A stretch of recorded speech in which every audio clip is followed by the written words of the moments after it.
Hey everybody, this is Dan Keldsen. I'm Chief Innovation Officer at infocap.ai. And today's episode of Next Future Today is an interview with Kevin Eikenberry. His latest book is Flexible Leadership. And there's some wonderful little nuances in there that, for me, as somebody who appreciates kind of sometimes subtle distinctions between words and definitions of things, and some great flashbacks to earlier in my career when I first was exposed to knowledge management. There's a lot that we cover that I think if you're either just a leader of one, leading your own life, or you happen to be a leader of a team or a CEO or something that really is a big L leader, let's say, then this is going to apply to you, and especially in uncertain and chaotic times, but also through non-chaotic, simpler times, let's say. But there's a lot that we discuss about the Cynefin framework, which if you've been in the knowledge management world, you might recognize from Dave Snowden from about 20 years ago or so is when I believe that came about, and sense making. And if none of that sounds familiar, congratulations. You're about to be flexing some new muscles as you learn about some new concepts that might be useful to you. And I don't want to belabor the point and I don't want to give too much away, but if you are interested in learning more about leadership, period, and actually being able to apply it too, because we talk a lot about, it's one thing to read a book or to go to a class or get certified or whatever it is, and it's another thing entirely to actually do the work. So if you are interested in expanding your concept of what your mindset should be to live through uncertain times, develop the skills, and actually apply them and create habits with those, then this is going to be a great episode for you. But let's get right to it.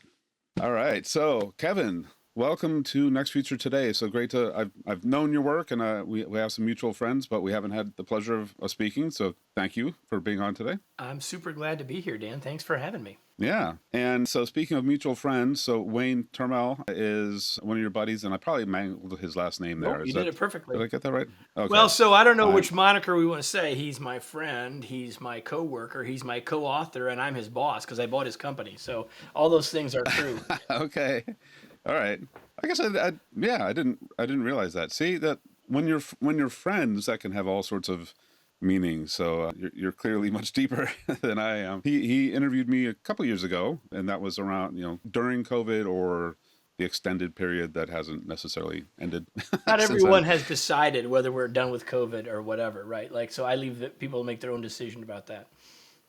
Yeah, and you've written at least 2 books with Wayne. Is that right? I've written 3 with Wayne. Yeah, The Long Distance Leader, which now has a second edition, The Long Distance Teammate, and The Long Distance Team. Yeah, and it's for people who don't necessarily know any of my background. Part of what made me actually well prepared for COVID and in these kinds of things is, if you recall, there's a movement called Enterprise 2.0 that was quite a while ago, which was sort of the extension of knowledge management, which I think is going to come up here in a second. And like working remote and different kinds of leadership and team structures is like, that was my life for a very long time. That was what I did, and that's what I really enjoyed. Trying to get the best out of people. So you have a long history of sort of helping people to navigate uncertainty, let's say, and really thoughtfully thinking about it. And that's some of the work that you did with Wayne and just in general. And so how did you even get into caring about leadership when there is no lack of discussion about leadership? Well, maybe not quite as much action as we might like. We could have that conversation. I started my company, Dan, 31 and a half-ish years ago. Okay. And considered us to be in the learning business, which I still believe that we are. And in a relatively short time after the start of the business, the focus became more and more about leaders and leadership. And I found a couple things. Number one is like you just said, there's no dearth of people. Number one, there are plenty. And that doesn't mean the need doesn't still exist by any stretch. And so what led me to spend my time there is that this is what I believe I was put on the planet to do. That when we can help leaders be more effective, we can make the world a better place. In every way you want to think about it, right? Whether that's in place for that individual, better leader, better human, and vice versa, and the ripples extend. And so we are in the business of helping leaders make a bigger positive difference to make a better world, and that's what we've been doing for a long time, and that's why we're here. Okay. Ironically, so the company I'm with now, Infocap, the CEO, Nathaniel, I have known 31 years as of this month. So there you go. Something You know magical what is that going on means, here. Dan? That means we're old. What? That's what it means. It means we're old. Shh. Sorry, it's on the internet now. Anyhow, so your latest book, Flexible Leadership. Thank you for sending a copy. It's fairly well dog-eared, even though I've only had it for a week. And hopefully you'll appreciate that I marked it up heavily. So that's I think That's a that's a good good sign from sign. my perspective. And I love business books. There's a billion business books. There's a lot that are throwaways. I think it's a good sign when you mentioned Tom Peters' work. I always forget, is it In Search of Excellence or In Pursuit of Excellence? The I first one was In always Search of mangle it. Excellence. Yeah. So it's one of those books that, it actually does stand the test of time. It was not just like the pursuit of mediocrity. There's a lot of ways to do that. But the pursuit of excellence, there's kind of some fundamental pieces to that. So I think, to me, that gave me a good sign that what you do is a cut above kind of your average bear style of how to be a better leader. So I appreciate that. Well, I hope that's true. And I had the good fortune of You're talking about interviewing Guy. I had the good fortune of Yeah. interviewing Tom twice on my podcast, and the second time, Oh, last nice. time, I think was maybe his last podcast before he retired. So, Okay. yeah, I mean, if someone wants to put my name in conjunction with Tom, I'll take it. I don't know if it's warranted, but I will take it, and thank you.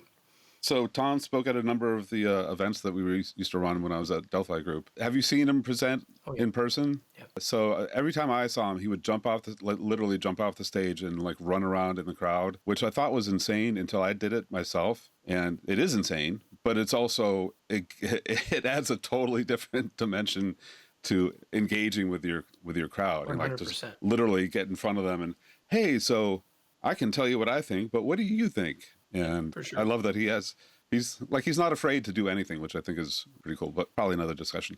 Flexible leadership. So flexibility in the IT space, we have agile, which, smells kind of similar. Flexible leadership and flexibility as a core leadership piece. What does that mean in case people instantly had something pop in their head that maybe was not quite what you had in mind? A lot of us will say, "Oh, we need to be flexible. The world's uncertain. The world is changing, and we want to be. We think flexible and adaptable and agile seems like a good idea, but oftentimes I find that people think that sounds like a good idea for others. Because listen, I have an approach, and this is how I lead, and I have this leadership style, and I took this as strengths assessment, and I took this DISC assessment, and like I know how I lead. And so, Kevin, flexibility sounds like a good idea, but shouldn't I be consistent? And my answer is that consistency and flexibility aren't competing, they're symbiotic. And so the way to Okay. think about that is to look at a tree. And if you look at a tree, there's no doubt that a tree is consistent, stable, and rooted. It's not going anywhere. And yet all you have to do is look at it in the slightest of a breeze and know that it is also flexible. And in fact, it can be consistent and be flexible. And I believe as leaders, we must be both. Like a tree, we must be rooted in our principles and our values, in our purpose, and yet we must be flexible in our approach. And there's all sorts of reasons why that's hard to do, but that's the core idea here, is that there's a tension between a lot of things, and people tend to pick this or that, and often the more effective answer is to be able to deal with that tension and flex based on the situation. So the book is be intentional, understand what the context is that you're in, and then be able to flex. And that's what we call the flexible leadership approach. Gotcha. And as I mentioned a couple of minutes ago, I think knowledge management's about to enter the picture. So the Cynefin framework, which I probably just mangled again. This is Cynefin, the Cynefin framework. Cynefin. Ah. It rhymes with Kevin. See? Now you got it. You said that in the book, and I was like, it does? Well, it does. For those of you that are listening, Cynefin is easy to say, but when you look at the word, it doesn't look like it should be that. It's a Welsh word. But anyway, go ahead. Yes. Yeah. So Dave Snowden's formula, or Dave Snowden's framework. We can just call it that, and we don't have to worry about it. There you go. Yeah. Hopefully, there's no special way to pronounce Snowden, because I've been saying that forever. Nope. So he's another guy that I haven't talked to him in a long time, but he used to show up at our events on knowledge management back in the day. And so I stumbled onto that framework very, very early on. And, and honestly, I probably didn't quite understand it at the time, because there's a lot of nuances there. for people who haven't heard of this framework that's been around for probably 20 years or more, can you give a little Yeah. pitch on what that is? So the Cynefin framework is a way to help us think about the context. This is my language now, not Dave's, to look at the Sure. context of a situation. And Dave's work is to think about that in terms of very big and broad things. What I've tried to do is take his framework and help us use it as leaders, not just on big stuff, but on individual daily, all of the stuff we have to do as leaders all day long. And so Sure. the simplified version of the framework says that the context of your situation is one of four things. It's either clear, where there's a clear cause and effect. We sort of know what works. We sort of know what happens. Best practices reign and they work. And that's where we'd like the world to be. And that's how we treat the world most of the time. And unfortunately, less and less of the time is that actually the case. Yeah. And the other pieces of the framework get more interesting. Another one that is also what he calls ordered, so that the two that are an ordered systems are clear and complicated. When things are complicated, when the context is complicated, there may be answers that can be found, but we don't have them now. In an organizational situation, that may mean that you as the leader don't have all the expertise, and that you need to Sure. gather that expertise in order for us to make decisions or take actions that will give us a better chance of success, in Yep. short. Then we move to the other half of the framework, is where things are unordered. And in the complex context, which I would propose there's an awful lot of our world is now, in a complex context, we don't know what we don't know. Think about a situation where later you look back and said, well, I'd have done that differently if I had known, but you didn't know. Right. And maybe you couldn't know. And when we make decisions or take actions or respond in those situations, unintended consequences happen and dominoes fall in directions we didn't know they would fall. And so in a complex situation or context, we need to lead differently than in the others. And then the fourth one is what Snowden calls chaos. And that's a word that we use a lot and say, well, things are chaotic. And Snowden would say, well, way fewer things are actually chaotic than we think, and they don't stay chaotic very long. And yet, what most leaders do is they either think things are clear or they're chaotic. And in both of those cases, Dan, when that's true, us taking the lead kind of in almost the command and control sort of way are actually a pretty good approach. It's unfortunately, though, that much more of the time we are in the other two contexts where taking that more directive, command and control, sort of, I've got the answer, let's go, far less successful. Right? And so when you look back 50 years and you say, well, leadership was all command and control, well, it didn't serve us in every case, but it served us in way more cases than it does now because the context of work was different than it is today. So rather than us sort of shooting arrows at people that lead in a way that we don't think is appropriate, the situation is, I would say there are times when that is appropriate. Sure. Because at the end of the day, it's the context that should guide us as to how should we be leading right now. Once upon a time, I worked for Pro Systems, and Ross was famous for saying when EDS was being acquired, there's and GM, they would have the committee on snakes, and at EDS, they would shoot the snake. Which, yes, sometimes that's the right, chaos or something that needs an instant decision. You don't form a committee for it. You don't. And that's exactly right. And yet, sometimes shooting the snake causes other sorts of problems, right? Yeah. So let's just, because this pops into my head since you mentioned snakes, right? So Sure. Jamaica imports mongoose, I don't know, 100 years ago to get rid of the snakes. They got no snakes, but they got all sorts of other problems because of the mongoose population, at least the last time I read about this. And so most systems, human systems, organizational systems, biological systems are far more complex than we want to think about them being. And there's just an example of that, right? That doesn't mean there isn't a time to shoot the snakes. It means that if that's our only approach to always shooting the snake, taking immediate action, there'll be times when that will not give us the results that would serve us best. And that's Yeah. sort of at the heart of this idea of flexible leadership. Right. I'm not suggesting that there's a right leadership style. I'm suggesting, Yep. in fact, that styles get in our way because they lead us to an overly simplistic view of the world and keep us from thinking about how do we need to flex in a world that's complex. So, not a surprise since you wrote the book and this is your life. That's a wonderful transition to what I was going to talk about.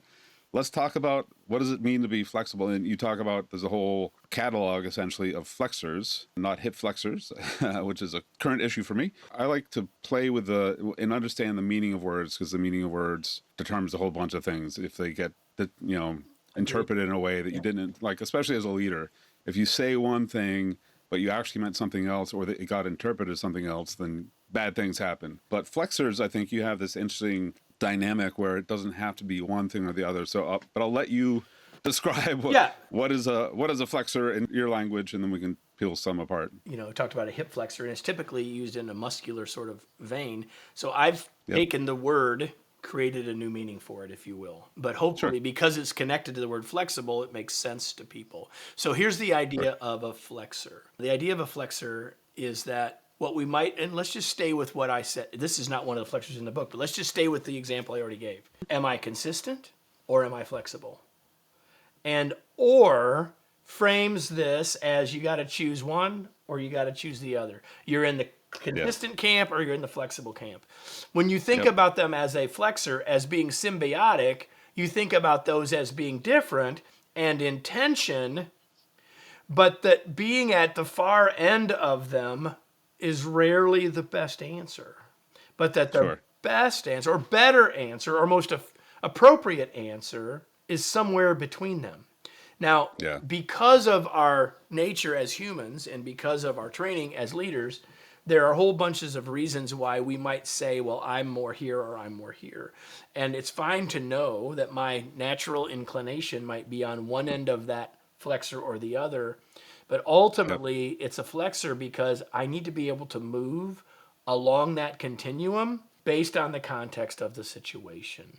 So, it's fine if I know that I'm more extroverted, so therefore I'm maybe more likely to talk, I'm more likely to think out loud. But there are times when, even though that's my natural inclination, it's not serving me, and I need to maybe ask more rather than speak, as an example.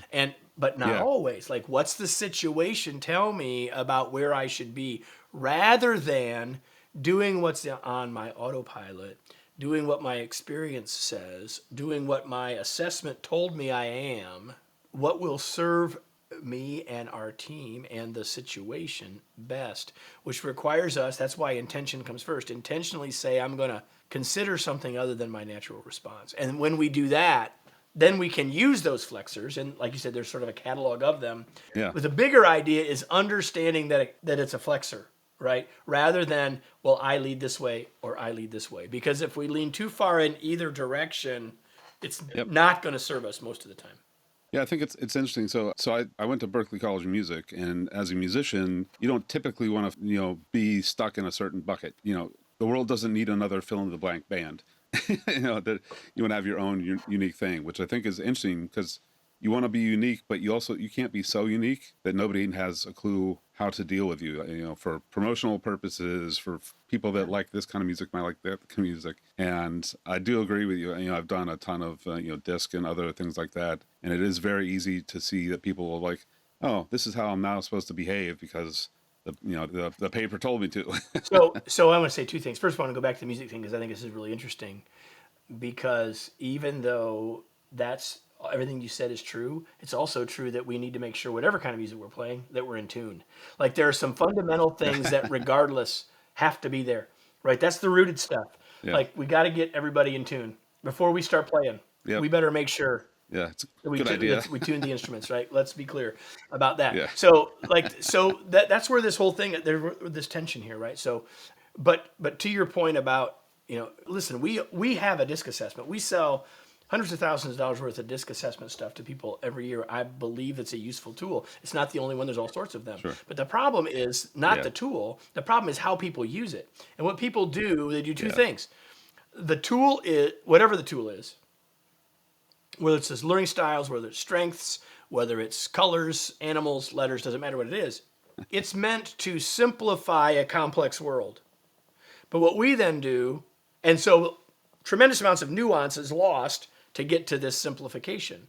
And then what we do is further simplify it by not just saying that person has a lot of D traits, but that person's a D. Right. Yeah, and so now, right. and then, but we don't just do that to other people, we do it to ourselves. So it's like maybe, yeah. well, this is how I lead, so that's who I am. That's when it's no longer helpful.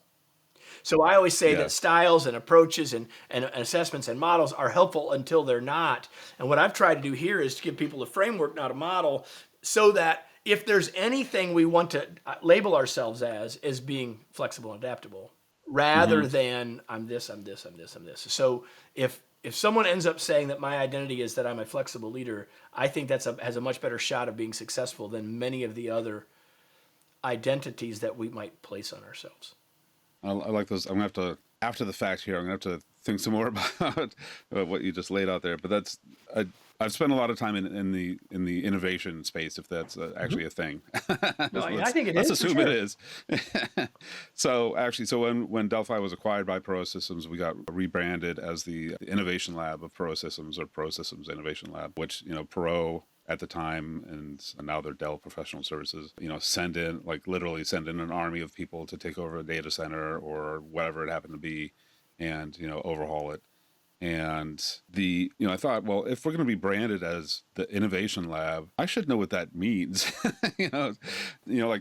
Coming from a music background, you're creative, which is similar to innovation, but it's not necessarily. And clearly, being an innovative musician doesn't necessarily make you an innovative businessman, right? Yeah. So, technologist or whatever. I've played a lot of roles, but part of what I came to understand was that there are a lot of people that, innovation is not for me. It's only for Steve Jobs or fill in the blank, your favorite historical character or current life, whatever. And therefore, I can't do innovation.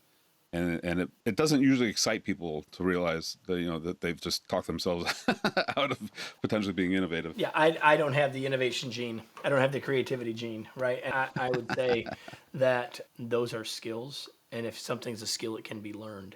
Now, that doesn't mean that some people might not have in their DNA, some advantages. What I just said, I say about leadership all the time. That there's no such thing as a born leader. That everything about leadership is skills. Now, there are some things that maybe naturally are part of who I am or who you are, Dan, or who you in the audience is, that may help us or predispose us in some parts of leadership, not everything about leadership. But here's the thing. It doesn't matter until you do it. And at the end of the day, it's not the fastest person to learn how to ride a bike, which might be somewhat genetic. Yeah. That's the best bike rider. The best bike rider is the person who keeps putting their butt in a seat and riding. It's skills. Innovation is skills. Creativity is skills. Leadership is skills, and that means we can learn them. That's why we're on why we're having this conversation, right? That people are listening, hopefully are thinking about how they can apply what you and I are talking about, Dan. So I'll jump a little bit ahead in the book. So you talk about mindset, skill set, and habit set as three components. Mindset, I think, is relatively straightforward. There's been a ton of stuff about mindset. Growth mindset in particular, from my perspective anyhow. Skill set, I think skill set and definitely habit set are two unique. I mean, it's not like learning skills is a new thing, but could you define it in your meaning of the sort of trio there? Most books, even a book about mindset, is typically mostly about skills. Like here's the thing. Here's what to do. And when you go to a training class, you're trying to learn skills, whatever that is. And if you're listening to podcasts, you might be hoping to pick up a skill. Most books are about a skill set. Cool. But we all know that we read books and we don't necessarily apply the stuff. And we all know that we've been to training and don't necessarily do the stuff we learned in the training, even if we were super excited about what we learned. Skill set isn't enough. And the biggest part of this book is probably skill set. We've been talking about context, and we've been talking about flexors and all that stuff. But if you don't fundamentally agree or understand or believe the mindset that comes in front of the skills, you might intellectually get the skills, but it's a waste of time. The mindset has to match the skill set, or what's the point, right? And so Yep. that's why you opened up with questions like, what do you mean by flexible, Kevin? And why I talked about it from the context of you've got to see that this is useful, or what's the point of us talking about skills? And then just Sure. like when you leave a workshop and then you go back to the office where you're back, or wherever your office is, and you're back Yeah. in the real world, and well, I don't have time for that Yeah. because like I got stuff to do. Yeah. So it's closing the knowledge, the knowing doing gap, right? Is habit set. How do we apply the stuff? So I spent some time in the book talking about how do you actually apply these ideas and how do you start to use them in a practical way. And we've learned a lot in the last. We sort of collectively have learned a lot Sure. about habits, how habits form, how they're how we can reinforce them, how we can change them in the last 15 or 20 years. And there have been a Yep. couple of really great books written about it. And the most popular one is still number one on the on most of the charts for nonfiction, and that's Atomic Habits. And I talk about a Yep. couple of things from Atomic Habits in the book. Highly recommend that book. But I also I talk about how that relates specifically to doing this work, but I also take it a little further in a couple of areas as well. So at the end of the day, unless we complete the mindset, skill set, habit set trifecta, we won't get the change in the workplace, whatever that change is. Flexible leadership, agile, like pick it, doesn't matter what it is, Yeah. without the whole trifecta. Yeah. And it's funny. I like Atomic Habits, although I really loved The Power of Habit. And I forget the author's name. But Charles it's Duhigg. reference. There you go. Yeah. They're both excellent, right? They're both excellent. Yeah. And they both are kind of leaning into all the work that's been learned about how our brains work around habit. Yep. And I think so. And one thing that didn't occur to me until we've been talking today, I'm a huge fan of Dr. Cialdini and his work on persuasion and influence. Consistency is potentially a trap. So 100%. sales, marketing, news, PR, whatever can be, if you try to, you can easily, relatively, trick people into being consistent in a way that is definitely not good for them, right? And especially if you're telling yourself that, hey, because I'm, in the DISC assessment, I'm a thing, Then I have to then be I must always consistent act with that way. Yeah. Yeah. That's Yeah. when it no And longer serves us. Now, that's why consistency in some things as a leader matters a lot. Do our folks see that we are rooted in our values and our purpose? Like, that's where they want us to be consistent. Yeah. They don't want us to treat all of them the same. They don't Right. want us to coach everyone exactly the same. They Yeah. may sometimes need or want us to coach them differently based on the situation. And so that's where we can take consistency to places that really don't serve anybody. Yeah, it's interesting. There's a number of traps out there, as it turns out. So before we head into, the times that we currently live in, and clearly you need to be flexible, if nothing else, right now, whether you're a leader or not, leader of yourself, as we talked about initially. I do want to hit the Flexors piece again a little bit, because Spectrum, it has driven me. That's another thing that drives me nuts is, like we talked to a lot of clients about improving their bottom line. And a temptation like right now is, you should really improve your bottom line because your margin's probably going to get crushed down due to tariffs and everything else that's going on, right? So, but what about the top line? It drives me insane when people are even when times are great and they're like, we need to trim the fat. Well, yeah, but while you're doing that, you can do these other things. It doesn't have to be just one or the other.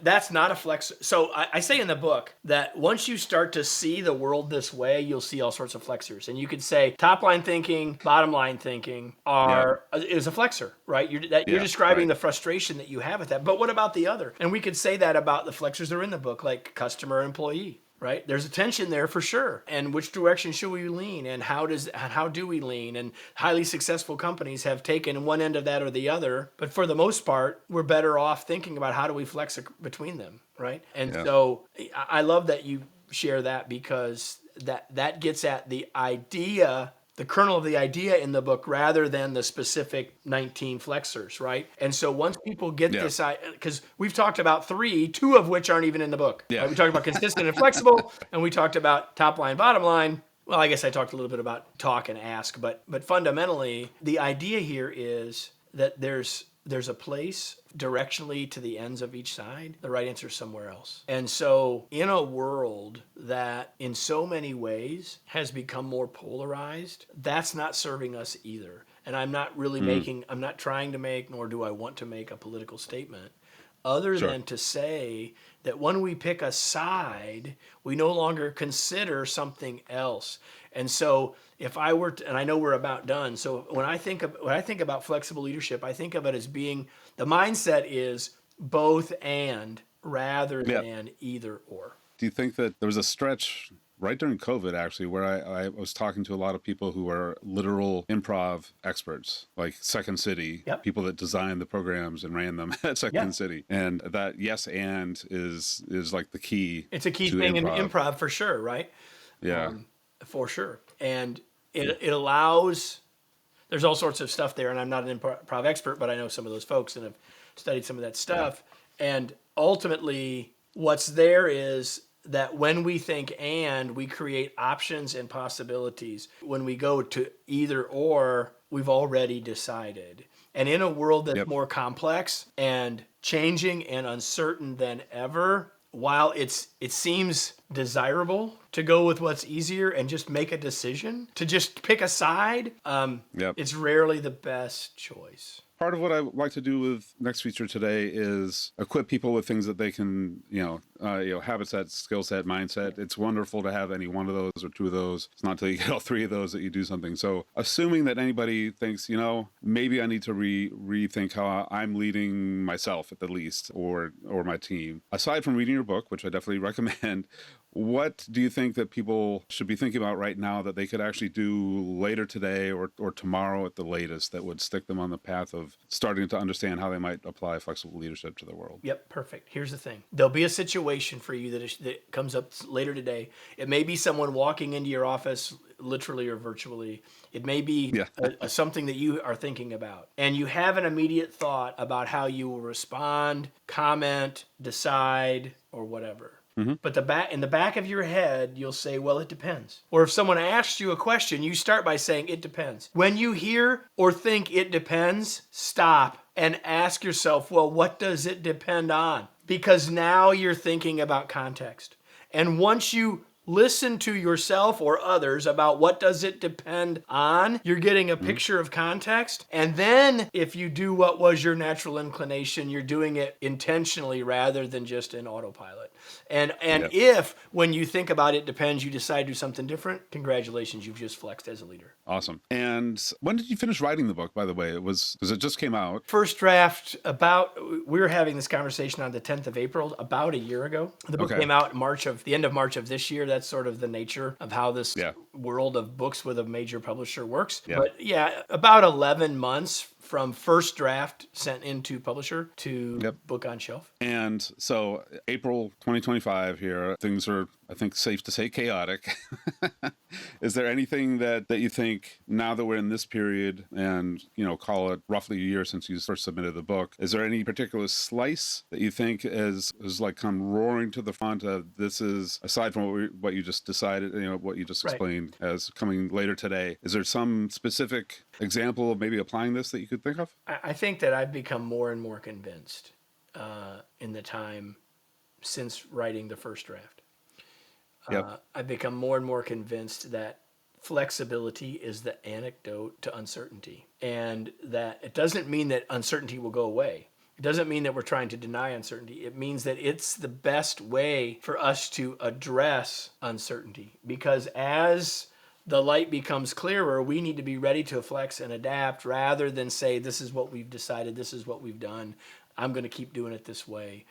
And so to me, if possible, the need to be flexible as a leader, not in our purpose, but in our approach, is more important now than ever, and will actually help us, not just help us get better results, but help us survive and thrive as leaders. Yeah, and then even in the midst of chaos, there's always some actual structure in there somewhere. Might not feel like it, but but you shouldn't lose that sort of grounding, that the roots. If we talk about the tree analogy, to follow up for people that want to know more about what you do and everything, what's the best ways for them to get in touch with you or learn more? If you want to learn more about how to get connected with us, about the work that we do, whether it's around leading remotely, whether it's around leading in any way, leading flexibly, you can go to kevineikenberry.com. KevinEikenberry.com, and you can find all sorts of stuff about us there. If you put the word flexible at the end of that, kevineikenberry.com/flexible, it'll point you to all things about the book, including the way to get some extra benefits when you buy multiple copies and to get a free chapter. And if you go to kevineikenberry.com/gift, I've got a free gift for you, a masterclass that I did about building our confidence in ourselves and others as a leader that we're giving to people for having the chance to listen to us, Dan. And so kevineikenberry.com/gift, kevineikenberry.com/flexible, and just kevineikenberry.com. Awesome. It seems like everything leads back to Kevin Eikenberry. It just sort of is. I mean, that's sort of that's what ended up happening. Awesome. Well, thank you so much for making time today. Thank you for the copy of the book. I love having in my office upstairs. I have a bookcase that's dedicated to people that I've interviewed or that I've gotten to know over the years, and it's always nice to have a physical copy. So thank you for that. It's my pleasure, and thanks for having me on the show. Awesome. Thanks, Kevin.